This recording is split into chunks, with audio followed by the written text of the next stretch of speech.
Welcome to the Killer Innovation Show, the longest continuously produced podcast in history. Each week, Phil McKinney brings you the insights and strategies to amplify your creativity and innovation skills. Here's your host, Phil McKinney. Welcome to this week's show. It is that time of year as we're into spring. I recently was asked to give a commencement speech to ITU. ITU is the International Technological University based in Silicon Valley. It confers both master's and PhD degrees. One of my staff from HP is a professor at ITU, so I participate in programs with students throughout the year at ITU. And this year they asked me to participate as the commencement speaker for the commencement ceremony here at the end of the school year. So gladly agreed. Topic for this commencement speech was really answering the question, what is the biggest barrier to innovation? What is the biggest barrier to innovation? And as a commencement speaker, your biggest fear is will your speech have any kind of impact? And will they even remember, given the excitement of finishing their degrees and the ceremony and etc.? So I'll let you be the judge of that. But I wanted to share with you because I think the topic is very appropriate for the topics that we discuss here on this show. So again, the topic for this speech is, what is the biggest barrier to innovation? So before we hop into this week's episode, got that favor to ask. Follow, like, and share. Follow us on social media. Like this show wherever you get it. Give us a rating. Give us a thumbs up. Give us comments. And then share it. Share it with others so others become aware of the Killer Innovation Show. And with that, let's jump in to this week's episode.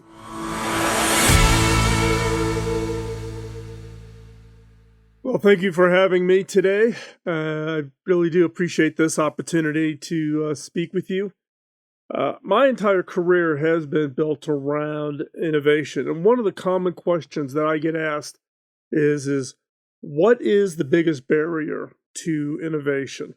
And it comes down to one simple word, and that is fear. So what is fear? Fear is defined as really that unpleasant emotion caused by the belief that someone or something is dangerous, likely to cause pain, or is a threat. As humans, we can take fear, and by dwelling on it, we can come up with an unlimited number of what-ifs and corresponding negative outcomes. Fear builds on fear. And as a result of that, fear gets built up to being way out of proportion. Do you know what fear really stands for? What fear really stands for is false evidence that appears real. F-E-A-R. Our brains have the ability to take false evidence and twist it into the worst potential outcome, to the point of making it appear real, which can be paralyzing. Why? Because we strive to be perfect, and that fear of failure in our mind is the opposite of perfection, and therefore it's not acceptable. We are afraid of not being perfect, of not being the perfect boss, not being the perfect employee, not being the perfect spouse, or the perfect parent. And leading up to this day, the fear of not being the perfect student. So we prioritize all of our efforts to avoid not being perfect. Well, headline, nobody is perfect. Failure is part of life, and we all fail. We have all. Everyone in this event has experienced failure. And guess what? We'll continue to experience failure. You cannot avoid it. The most successful people have learned not to fear failure. They have become comfortable with failure for what it is. It's an education. Failure is an opportunity to learn. Every person we look up to has had major failures. Some of them would even consider some of their failures to be career enders. But those failures did not end careers. So, how do you address and control your fear? Some would say you need to be brave and you need to fight fear, and it's the cowards who fall victim to their fears. So, be brave. Do you know what the opposite of bravery is? Not cowardice. The opposite of bravery is conformity. Doing everything the same way that everybody else does it. Being like everybody else. Thinking the same way everybody else does. By doing what everyone else does, our hope is to avoid failure. But failure is not something you can avoid, no matter how much you conform to what others are doing. Taking what we think is the safe approach actually puts us at more risk. It takes bravery to step out and leave the warm space of conformity and to try something new. Let's be honest, conformity is comfortable. You know what to expect. You conform to the norms of the office. You conform to the norm of school. It is predictable. The problem is the world out there is changing, whether we're ready for it or not. And conformity is not preparing you or I to compete and succeed. What constitutes success in the future is not the same thing that defined success in the past. When I started my career, success was defined as doing the tasks that our boss assigned to us, doing those well, then getting our performance review, getting our 2 to 3% pay increase every year, then wake up every morning and repeat, and then repeat it every day for the next 30 years of our career. In the new creative economy that we are moving towards, the definition of success is different. The definition of success in the creative economy is your ability to create ideas that create significant value for the organizations that you are part of. The days of just being a cog in the wheel and doing what other people tell you to do are not where value will be created in the future. Value and success will come to those that are creative, that use your ingenuity to create ideas to solve problems. And this creative economy is coming much, much faster than any of us predicted. The ability for any economy to succeed is going to be based on its citizens embracing this coming creative economy and learning how to take natural ability that we all have and use creative thinking, ingenuity to solve problems and identify new opportunities. Your work and success here at ITU have prepared you to be leaders in this coming creative economy. But not everyone has taken the steps you have. They have not prepared themselves for the future. In a recent study, only 25% of the population believe they are creative and applying it to create value for their organizations. Therefore, 75% of the world's population do not see themselves as creative and are not ready to compete in the creative economy. What does that say about our economic future when only 25% of the workforce is ready? Just by completing your studies at ITU, you are part of the 25% and created a competitive advantage for yourself. Now, it's not all doom and gloom. I'm not that pessimistic. I think we have a bright and exciting future. Why? Because of you and my grandkids. You, because of the hard work you did to get here today, and my grandkids. I have 5 of them.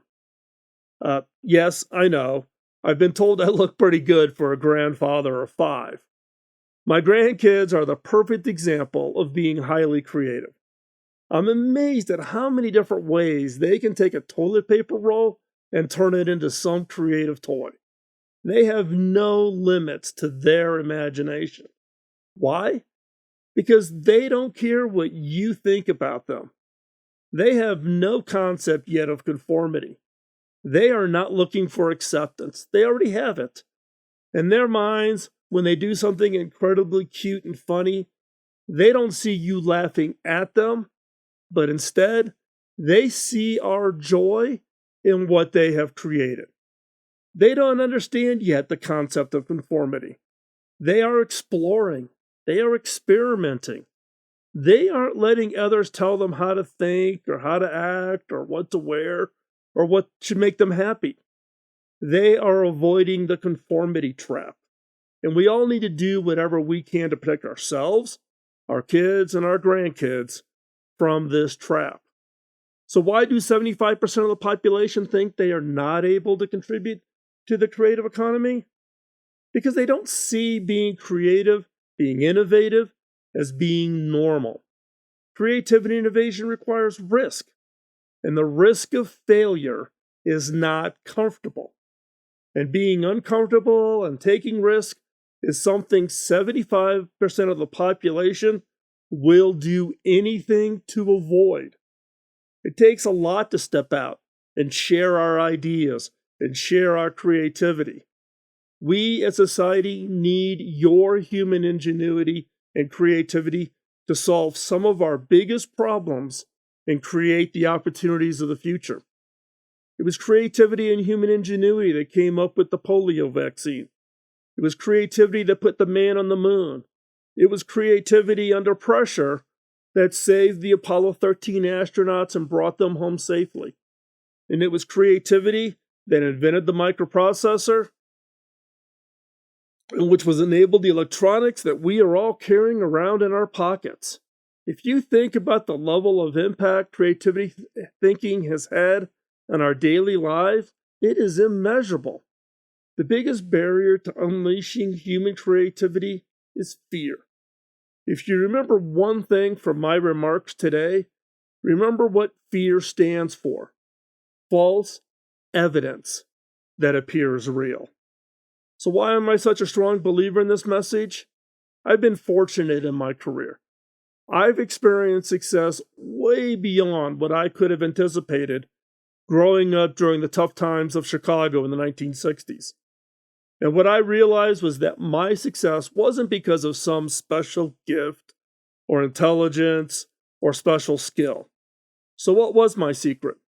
The secret I discovered to a successful career is 1, do not let fear and conformity control you. And 2, take risks. Take risks and use your natural creative ability to solve problems and create opportunities. Sounds simple, doesn't it? Find that creative courage and be brave. And remember, bravery is not the opposite of cowardice.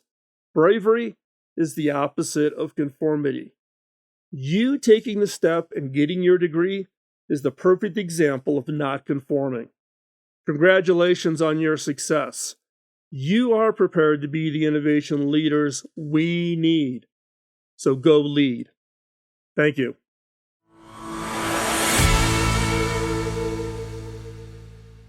Thanks for hanging in there with this week's show. Hopefully you got something out of that commencement speech. I am a firm believer that the biggest barrier to innovation that holds people back is that fear and conformity, not wanting to look stupid, the not wanting to stand out, wanting to kind of fit in, and then the fear of judgment, the fear of criticism, the fear of failure. So hopefully you find this as an encouragement. Do not let fear and conformity hold you back. Take those risks, take your idea, push forward with it, and look, we've all had failures. We've all survived those failures. So you should not be afraid of them. They are just a natural part of life. And I wish you the best of success in whatever idea you're working on, the innovation that you're developing, that use and solving of problems, and inventing something that will have a transformative effect on society. As we wrap up this week's show, thank you for your time. Really do appreciate you spending the time with us. Love to hear your feedback. Drop us a note, put a comment over in the show notes, post over wherever you get your podcast. We will eventually find it. Or just drop me an email, phil@killerinnovations.com. And with that, thanks a lot. Have a great, great week. Spend that time, work on your ideas, push forward, and don't be afraid to share. Talk to you later. Bye-bye. Podcasting nonstop since 2005, this has been the Killer Innovation Show on the Innovators Network.